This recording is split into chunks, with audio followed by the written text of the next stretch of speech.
Bapak Fransiskus di Singkawang, Kalimantan Barat. Selamat malam, Pak Fransiskus.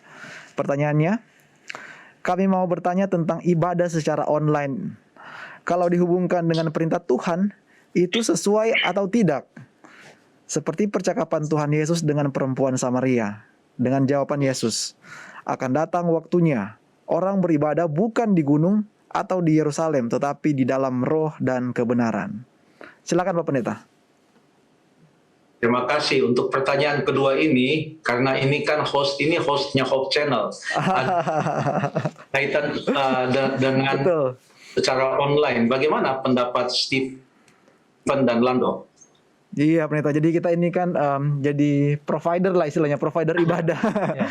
Jadi ada ibadah hari Rabu, hari Fest, hari Jumat, hari Sabat. Karena situasi saat ini kan Pendeta, kita tahu bersama bahwa memang belum bisa berkumpul. Padahal kita sebagai orang Kristen sangat butuh lah untuk beribadah. Makanya kita persiapkan acara ini. Kalau menurut kami Pendeta, kalau menurut saya tidak ada masalah karena kebutuhan kita akan firman Tuhan kita harus provide, siapkan. Jadi sepertinya baik-baik saja Pendeta. Oke, terima kasih.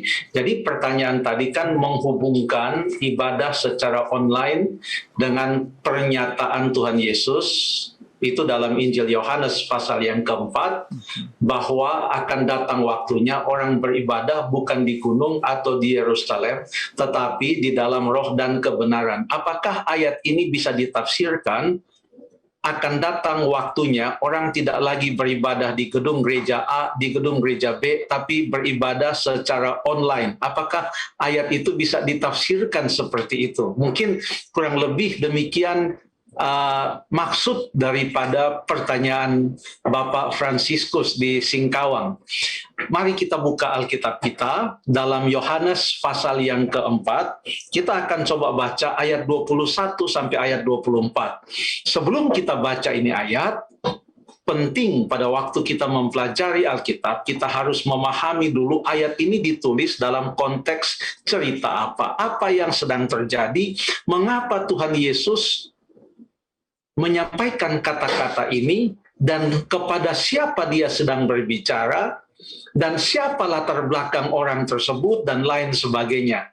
Karena ini cerita cukup panjang, para pemirsa tentu bisa melihatnya dalam Yohanes pasal yang keempat. Yesus sedang berada di Samaria, dan ia bertemu dengan di sumur Yakub pada waktu itu. Demikian kata pasal yang keempat, ayat yang keempat dan ayat yang kelima. Di situ ada sebuah sumur. Ayat ke-6 mengatakan dengan jelas, sumur Yakub. Lalu orang-orang Samaria ini kan adalah orang-orang yang dianggap oleh orang Yahudi sebagai orang kafir. Mereka tidak mau bahkan melewati, kalau mereka datang dari selatan, dari arah Yerusalem, mau menuju ke Galilea di arah utara, di mana Samaria itu berada di antara selatan dan utara. Mereka tidak akan mau untuk melintasi Samaria, karena bagi mereka itu najis untuk melintasi daerah orang yang bukan orang Yahudi. Dan menurut pandangan mereka, orang-orang Samaria ini boleh dikatakan sebagai orang kafir. Jadi apa yang mereka lakukan? Mereka detour, mereka pergi dulu ke seberang sungai Yordan, ke sebelah timur sungai Yordan, lalu mereka jalan menyeberang lagi ke sebelah barat, supaya mereka bisa mengambil jalan lingkar luar dan tidak melintasi Samaria. Jadi ini pertemuan Yesus dengan perempuan Samaria ini betul-betul disampaikan oleh Injil Yohanes dalam konteks orang Yahudi tidak mau bergaul dengan orang Samaria. Ada indikasi di dalam Yohanes pasal yang keempat tentang hal itu. Itu boleh kita lihat di ayat yang ke-9. Ayat yang ke-9, pada waktu Tuhan Yesus mengatakan dalam ayat yang ke-7, berilah aku minum, Maka perempuan Samaria itu berkata kepada Yesus yang minta air minum. Yesus dalam hal ini orang Yahudi, lalu ini perempuan orang Samaria. Maka kata perempuan Samaria itu kepadanya, masakan engkau seorang Yahudi minta minum kepadaku seorang Samaria? Sebab orang Yahudi tidak bergaul dengan orang Samaria. Jadi orang Samaria pun dilarang untuk datang berbakti di Yerusalem, karena yang boleh berbakti di Yerusalem itu hanyalah orang-orang Yahudi, orang-orang yang ada di sana. Kalaupun ada orang-orang non-Yahudi, mereka tidak diizinkan untuk masuk ke bahagian yang lebih dalam dari bait suci itu. Mereka semua boleh ada di bahagian luar dari bait suci itu saja. Jadi orang-orang Samaria, mereka berbakti di Samaria, di tempat yang sudah mereka tentukan, di suatu gunung yang ada di Samaria. Jadi orang Yahudi berbakti di Yerusalem, orang Samaria berbakti di Samaria, dalam konteks bukan karena jarak yang jauh, tapi dalam konteks permusuhan. Ya. Dan dalam hal itulah Yesus kemudian menyampaikan kata-kata ini kepada perempuan Samaria. Sekarang kita coba baca Yohanes 4 ayat yang ke-21 sampai ayat yang ke-24. Kata perempuan itu kepadanya, kata Yesus kepadanya, ayat 21, kata Yesus kepadanya, percayalah kepadaku, hai perempuan, saatnya akan tiba bahwa kamu akan menyembah Bapa bukan di gunung ini dan bukan juga di Yerusalem. Kamu menyembah apa yang tidak kamu kenal, kami menyembah apa yang kami kenal, sebab keselamatan datang dari bangsa Yahudi. Perhatikan secara khusus ayat yang ke-23. Ayat 21 tadi mengatakan, kamu akan menyembah Allah bukan di gunung ini dan bukan di Yerusalem, lalu dikatakan saatnya akan tiba. Sekarang kita mau bertanya, saatnya akan tiba itu kapan? Apakah Tuhan Yesus sedang berbicara dalam pandangannya ke depan atau menubuatkan apa yang terjadi pada masa pandemik sekarang ini di mana ada ibadah online? Apakah dia sedang melihat suatu keadaan di mana orang berbakti secara online? Apakah itu kira-kira? Ya, kita tidak tahu benak Yesus. Kita hanya bisa melihat berdasarkan apa yang tertulis saja. Nah, untuk itu kita mau bertanya, saatnya itu kapan? Bahwa orang berbakti bukan lagi di Yerusalem atau bukan lagi di atas gunung di Samaria, tetapi di dalam roh dan kebenaran. Kapan? Ayat 23 menjawabnya. Ayat 23 mengatakan, tetapi saatnya akan datang dan sudah tiba sekarang bahwa penyembah-penyembah benar akan menyembah Bapa dalam roh dan kebenaran. Jadi kapan saatnya yang dimana Yesus katakan orang beribadah bukan lagi di gunung ini atau di Yerusalem, tapi dalam roh dan kebenaran? Ayat 23 menjawab langsung dan mengatakan bahwa saatnya itu adalah sekarang. Sekarang kapan? Bukan sekarangnya kita. Sekarang dalam waktu di mana Yesus sedang berbicara kepada perempuan Samaria itu. Dengan kata lain, Yesus katakan, hai perempuan Samaria, sekarang ini saat saya berbicara kepadamu, maka orang berbakti itu bukan lagi di Yerusalem atau bukan lagi di gunung ini, tetapi berbakti di dalam roh dan kebenaran. Jadi sekarangnya itu adalah waktu Yesus mengatakan hal itu. Mengapa? Pada waktu Yesus mengatakan hal itu, itulah saat sekarang di mana Yesus menekankan berbakti dalam roh dan kebenaran. Karena Yesus ada di sana dan Yesus datang untuk merubuhkan tembok pemisah yang memisahkan orang Yahudi dan bukan Yahudi. Karena di dalam Yesus semua adalah satu. Yesus mau mengalihkan pandangan perempuan Samaria itu dari ibadah yang harus di suatu tempat dan tidak boleh di tempat lain. Jadi ini opsinya bukanlah antara di suatu tempat dengan berbakti secara online, tetapi opsinya adalah harus di tempat A, tidak boleh di tempat B. Karena orang yang ada di tempat A dan orang yang ada di tempat B bermusuhan. Itu konteksnya.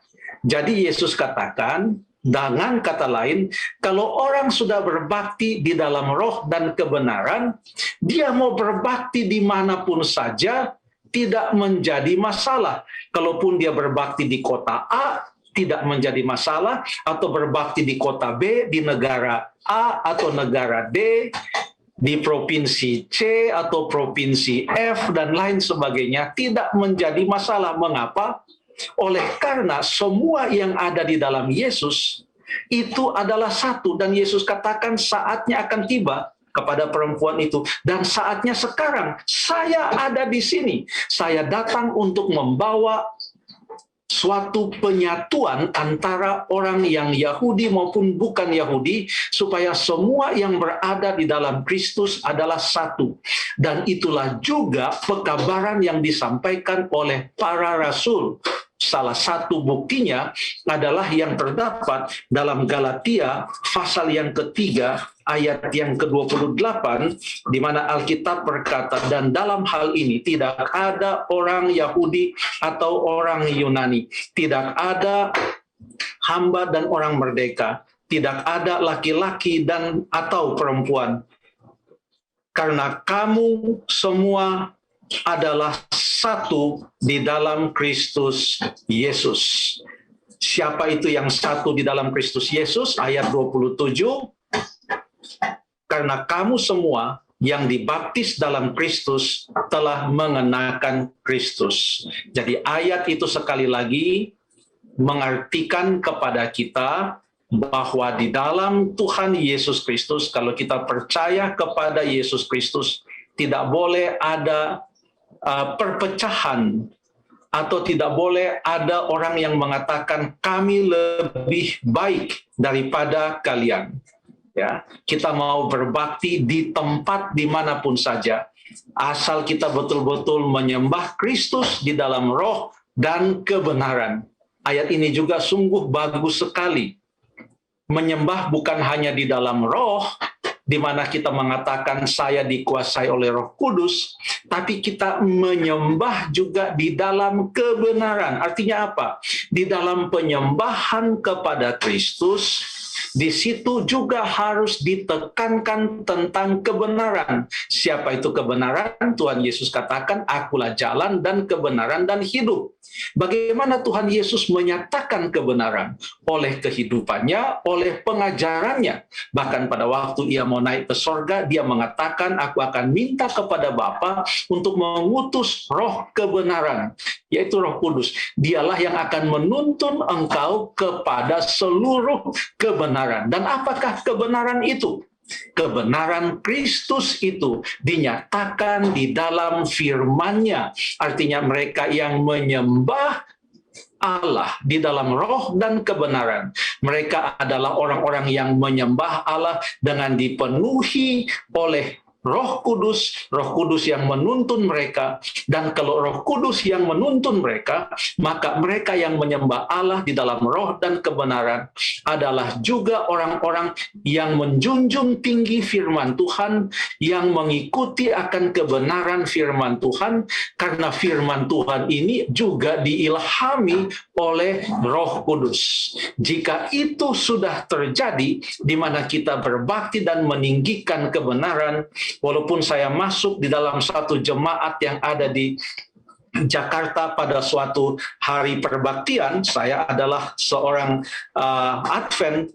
Pada hari Sabat, hari Sabtu, saya juga bisa berbakti di Kalimantan. Pada hari Sabat, hari Sabtu, saya juga bisa berbakti kalau mengunjungi katakanlah luar negeri di suatu tempat yang lain.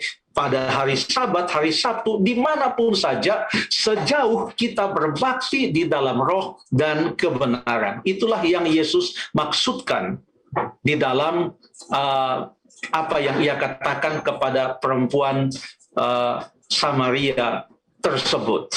Ya, mengenai kebaktian online mungkin panjang kalau mau dibahas sekarang, tetapi Yang Yesus mau adalah pertemuan secara fisik, physical presence, physical meeting. Betul-betul kita hadir bersama-sama, bukan secara online. Jadi yang secara online ini adalah dalam bentuk yang sementara, dan kita harus mendukung program dari pemerintah kita untuk memutuskan rantai penyebaran dari COVID-19 ini. Kita berbakti bersama-sama, walaupun itu sekarang secara online, tetapi doa kita adalah akan tiba saatnya kita boleh berbakti secara bersama-sama, hadir secara fisik bersama-sama di suatu tempat. Mengapa? Karena kalau kita ingat apa yang dikatakan oleh Tuhan Yesus sebelum ia naik ke sorga, itu pada malam di mana ia akan ditangkap dan diadili lalu disalibkan, ia katakan dalam Yohanes pasal yang ke-14 ayat 1 sampai ayat yang ke-3. Janganlah gelisah hatimu, percayalah kepada Allah, percayalah juga kepadaku. Ia tahu murid-murid waktu itu sedang gelisah. Kenapa gelisah? Karena akan berpisah dengan Yesus. Tidak bisa lagi bersama-sama dengan Yesus dalam suatu ruangan, dalam suatu tempat, melayani bersama-sama, dan lain sebagainya. Yesus katakan, aku pergi ke situ. Dia katakan, di rumah Bapakku banyaklah tempat kediaman, jika tidak demikian tentu aku mengatakannya kepadamu. Ia lanjutkan, sebab aku pergi ke situ untuk menyediakan tempat bagimu, dan setelah aku pergi ke situ dan menyediakan tempat bagimu, aku akan datang kembali untuk membawa kamu ke tempatku, supaya di tempat di mana aku berada, kamu pun berada. Perhatikan apa yang Yesus katakan. Di dalam rencana keselamatan tidak ada yang namanya kita diselamatkan tapi tidak pernah bertemu dengan Yesus. Di mana Yesus katakan, ya sudah, saya nyatakan kalian semua selamat, kalian di dunia, saya di sorga. Tidak ada seperti itu. Konsep Tuhan Yesus adalah yang ideal, keselamatan itu adalah dimanapun ia berada, kita berada. Ada kebersamaan secara fisik bersama-sama dengan Tuhan Yesus. Dan itu di dalam kehidupan yang kekal. Semua orang percaya, yang percaya kepada Tuhan Yesus, yang setia sampai ia datang, akan berkumpul bersama-sama di dalam kerajaan sorga, bersama-sama dengan Yesus. Itu yang ideal. Yang sekarang ini yang bisa kita lakukan dengan Tuhan Yesus apa? Hanya online. Online lewat apa? Hotline sebenarnya. Lewat apa? Lewat doa. Kita berdoa kepada Tuhan, tetapi kita tidak akan terus dalam kondisi seperti ini, di mana kita tidak pernah bertemu dengan Yesus, tidak pernah bertemu dengan Tuhan kita, dan kita hanya berdoa kepadanya. Tidak seperti ini terus akan terjadi, karena akan tiba saatnya kita akan berbicara dengan Dia muka dengan muka, berada di tempat di mana Ia berada, dan spend time forever and ever, selama-lamanya bersama-sama dengan Tuhan. Itu yang ideal. Jadi marilah kita doakan, sementara ini kita berbakti secara online, kita lakukan itu dengan semangat untuk mendukung semua kebijaksanaan agar kita boleh melewati pandemik ini atas pertolongan Tuhan. Tetapi yang kita rindukan adalah kita akan bertemu kembali lagi di dalam kebaktian secara bersama-sama, dan itu pun hanya sementara, karena yang kita menunggu yang lebih hebat lagi adalah berkumpul bersama-sama di dalam kerajaan sorga dan di dalam langit yang baru dan bumi yang baru yang akan Tuhan sediakan, di mana kita akan bersama-sama dengan Yesus untuk selama-lamanya. Kurang lebih demikian. Terima kasih.